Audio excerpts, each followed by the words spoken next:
Hello everyone, my name is Ankit Lavade.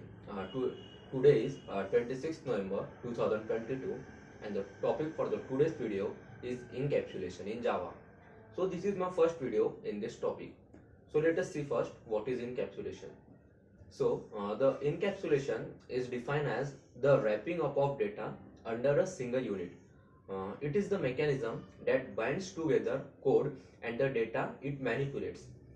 Another way to think about encapsulation is that it is a protective shield that prevents the data from being accessed by the code outside this shield. Technically, in encapsulation, the variables or data of a class is hidden from any other class and can be accessed only through any member function of its own class in which it is declared.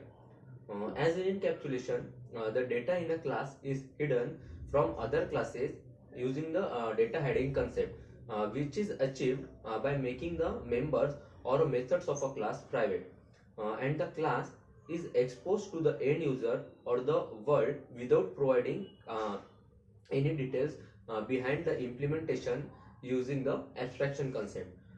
So it is also known as the combination of data heading and the abstraction. Encapsulation can be achieved by declaring all the variables in the class as private and writing public method in the class to set and get the values of the variables, and it is both defined with the setter and getter method. Now we will see the advantages of encapsulation in Java. So the first advantage of encapsulation is data heading. Data heading is a way of restricting the access of our data members by hiding the implementation details. Encapsulation also provides a way for data hiding. The user will have no idea about the inner implementation of the class. It will not be visible to the user how the class is storing the values in the variable. So the user will only know that we are passing the values to a setter method and variables are getting initialized with that value. The second advantage of the encapsulation is increased flexibility. So we can make the variable of the class read only or write only depending on our requirement.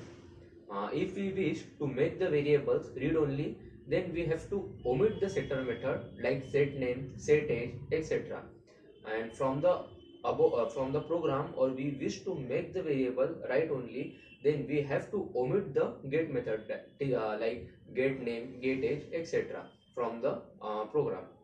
Then the next advantage is reusability.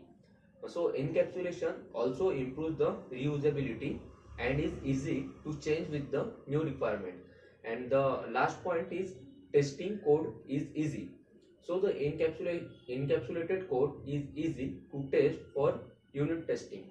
Now the need for encapsulation is improvises the procedure of coding to a whole new level, and there are various reasons that we need encapsulation in Java.